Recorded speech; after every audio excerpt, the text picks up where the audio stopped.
தமிழக சட்டப்பேரவை இடைக்கால பட்ஜெட் கூட்டத்தொடர் இன்றுடன் நிறைவடைகிறது.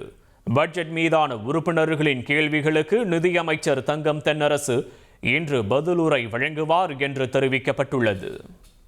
நீட் தேர்வை ரத்து செய்ய மத்திய அரசு முன்வருமா என்று சட்டப்பேரவையில் பாஜக மாநில தலைவர் நயினார் நாகேந்திரனிடம் முதலமைச்சர் ஸ்டாலின் கேள்வி எழுப்பினார். ஒவ்வொரு குடும்பத்திற்கும் 15 லட்சம் ரூபாய் தருவதாக சொன்னது என்ன ஆச்சு என்றும் அவர் கேள்வி எழுப்பியுள்ளார். சட்டப்பேரவை தேர்தலில் போட்டியிட திமுக சார்பில் இன்று முதல் விருப்ப மனு விநியோகம் தொடங்குகிறது. பொது தொகுதியில் போட்டியிட 25,000 ரூபாயும், மகளிர் மற்றும் தனி தொகுதியில் போட்டியிட 15,000 ரூபாயும் விருப்ப மனு கட்டணமாக நிர்ணயிக்கப்பட்டுள்ளது. தென்கிழக்கு வங்கக்கடலில் புதிய காற்றழுத்த தாழ்வு பகுதி உருவாக உள்ளதாக வானிலை ஆய்வு மையம் தெரிவித்துள்ளது. குமரி, நெல்லை, தூத்துக்குடி, தென்காசி, விருதுநகர், தேனி ஆகிய மாவட்டங்களில் நாளை இடி மின்னலுடன் பலத்த மழை பெய்யும் என்று எச்சரிக்கை விடுக்கப்பட்டுள்ளது. AI தொழில்நுட்ப பயன்பாட்டில் தேசிய இறையாண்மை மற்றும் அனைவரையும் உள்ளடக்கிய தன்மைக்கு முக்கியத்துவம் அளிக்கப்பட வேண்டும் என்று பிரதமர் மோடி வலியுறுத்தியுள்ளார். வெளிப்படையான பாதுகாப்பு நெறிமுறைகளை உருவாக்குவதில் AI நிறுவனங்களுக்கு மிகப்பெரிய பொறுப்பு உள்ளது என்றும் அவர் கூறியிருக்கிறார். AI உச்சி மாநாட்டின் ஒரு பகுதியாக சர்வதேச தலைவர்களுடன் பிரதமர் மோடி தனித்தனியாக கலந்துரையாடினார். இருதரப்பு நல்லுறவு, வர்த்தகம், தொழில்நுட்பம் உள்ளிட்ட பல்வேறு பிரச்சனைகள் குறித்து தலைவர்களுடன் பிரதமர் ஆலோசித்ததாக தெரிவிக்கப்பட்டுள்ளது.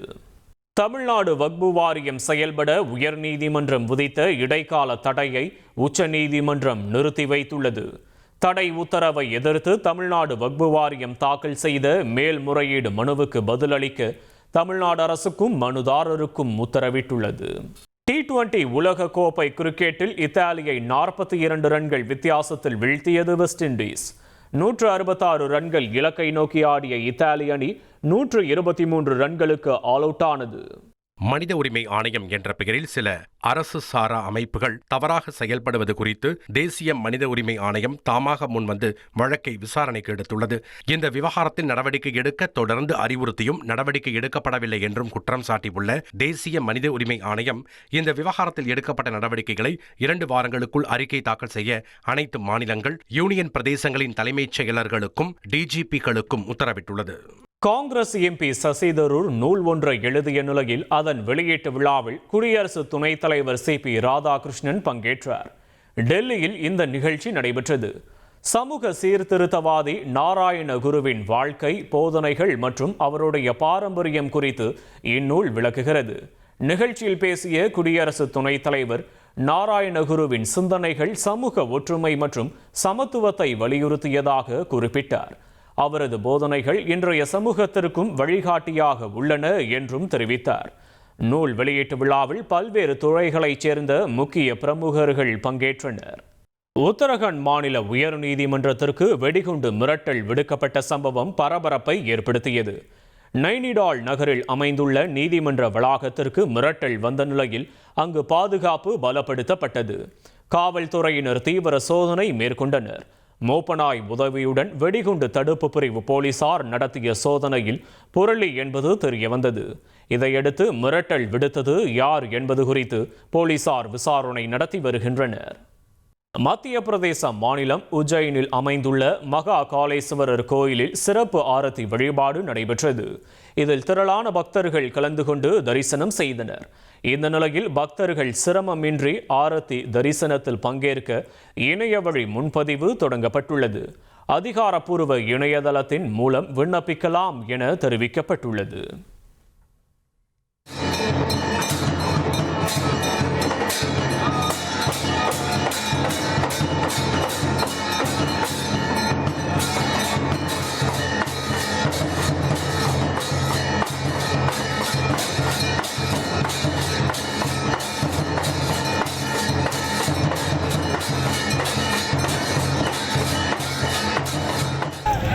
முதுமலை புலிகள் காப்பகம் எல்லைப் பகுதியில் சூரிய ஒளி மின்வேலி அமைக்க வனத்துறை தடை விதித்ததை கண்டித்து விவசாயிகள் போராட்டத்தில் ஈடுபட்டனர். நீலகிரி மாவட்டம் தொரப்பள்ளி, குனில் வயல் உள்ளிட்ட கிராமங்களில் காட்டு யானைகள் பயிர்களை சேதப்படுத்துவதால் பொதுமக்கள் சொந்த செலவில் மின்வேலி அமைக்கும் பணியை தொடங்கினர். ஆனால் அந்த இடம் பாதுகாக்கப்பட்ட வனப்பகுதிக்குள் வருவதால் வனத்துறை தடை விதித்தது. இதற்கு எதிர்ப்பு தெரிவித்து சுமார் 70க்கும் மேற்பட்ட விவசாயிகள் மாவட்ட வன அலுவலர் அலுவலகத்தை முற்றுகையிட்டு கோஷமிட்டதால் பரபரப்பு ஏற்பட்டது.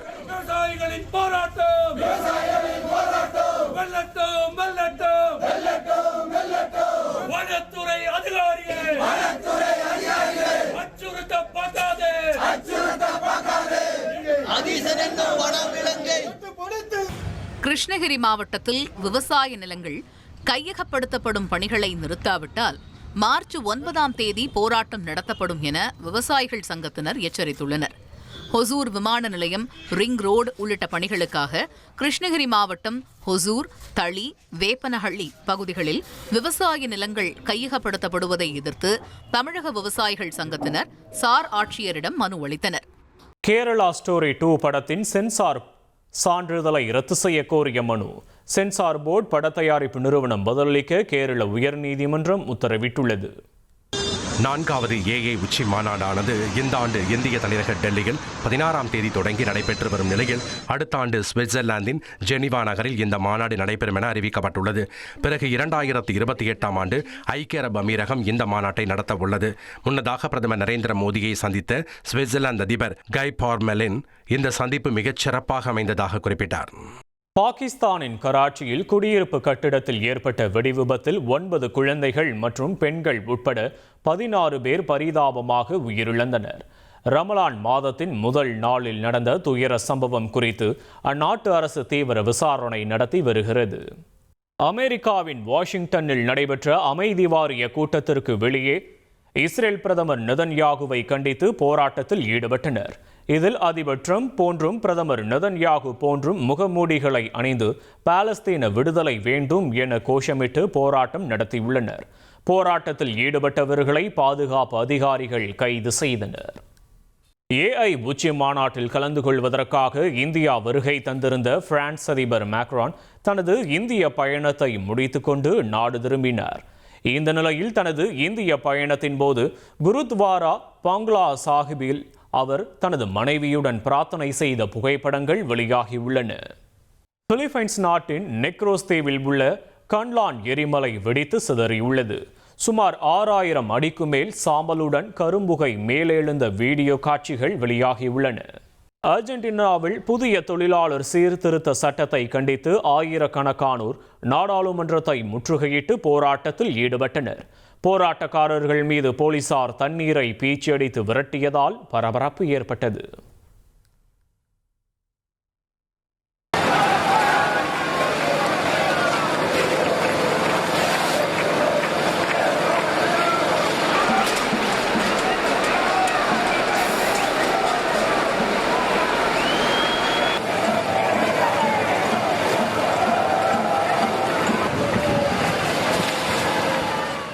பசிபிக் பெருங்கடலில் 4 டன் கொக்கைன் போதைப் பொருளை ஏற்றி சென்ற நீர்மூழ்கி கப்பலை மெக்சிகோ கடற்படை சிறைபிடித்துள்ளது.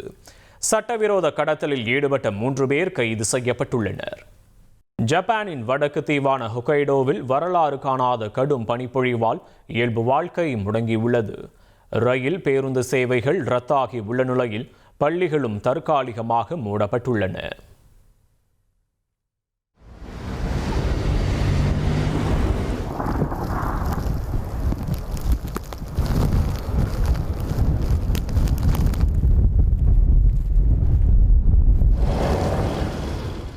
இத்தாலியின் கோரிடானி ஆம்பசோ நகரத்தில் திடீரென பனிப்பொழிவு அதிகரித்ததால் இயல்பு வாழ்க்கை பாதிக்கப்பட்டுள்ளது.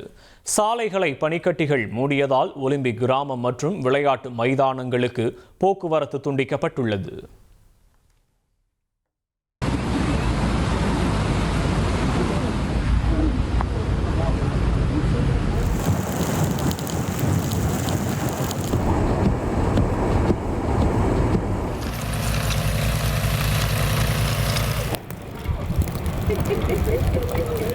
மெக்சிகோவில் அரசுக்கு சொந்தமான குழாயில் இருந்து எரிபொருள் திருட அமைக்கப்பட்ட ரகசிய சுரங்கப்பாதையை அதிகாரிகள் கண்டுபிடித்துள்ளனர்.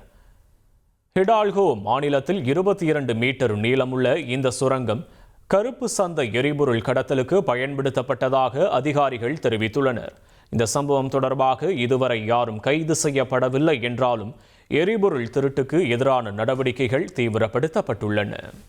திமுக மாவட்ட கழக செயலாளர்கள் கூட்டம் இன்று மாலை 6:30 மணியளவில் காணொலி காட்சி வாயிலாக நடைபெறும் என திமுக பொதுச் செயலாளர் துரைமுருகன் அறிவித்துள்ளார்.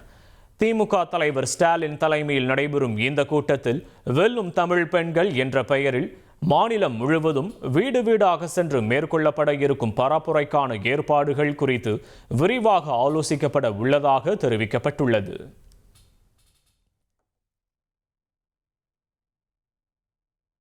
மதுரை திருப்பரங்குன்றம் தொகுதிக்கு கடந்த 2019ஆம் ஆண்டு இடைத்தேர்தலின் போது தேர்தல் நடத்தை விதிகளை மீறி திமுக எம்பி தங்க தமிழ்ச்செல்வன் உட்பட 15 பேர் சென்றதாக திருநகர் போலீசார் வழக்கு பதிவு செய்தனர். இதையடுத்து இந்த வழக்கை ரத்து செய்ய கோரி தங்க தமிழ்ச்செல்வன் தாக்கல் செய்த மனு நீதிபதி ஜெகதீஷ் சந்திரா முன் விசாரணைக்கு வந்த நிலையில் தாமதமாக குற்றப்பத்திரிகை தாக்கல் செய்யப்பட்டுள்ளதாக கூறி இந்த வழக்கை ரத்து செய்து உத்தரவிட்டார். அடுத்த மாதம் திருச்சியில் பிரதமர் மோடி பங்கேற்கும் பொதுக்கூட்டத்திற்காக இடம் தேர்வு செய்யும் பணியில் பாஜக நிர்வாகிகள் ஈடுபட்டுள்ளனர்.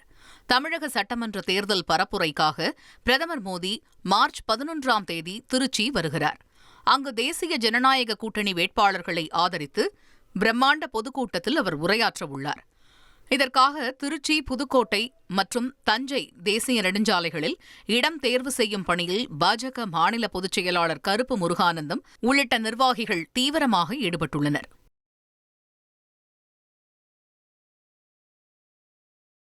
விரைவில் சட்டமன்ற தேர்தலை சந்திக்க இருக்கும் அசாமில் அனைவரது கருத்துக்களையும் கேட்ட பிறகு வேட்பாளர்கள் தேர்வு செய்யப்படுவார்கள் என காங்கிரஸ் எம்பியும் மூத்த தலைவருமான பிரியங்கா காந்தி தெரிவித்துள்ளார்.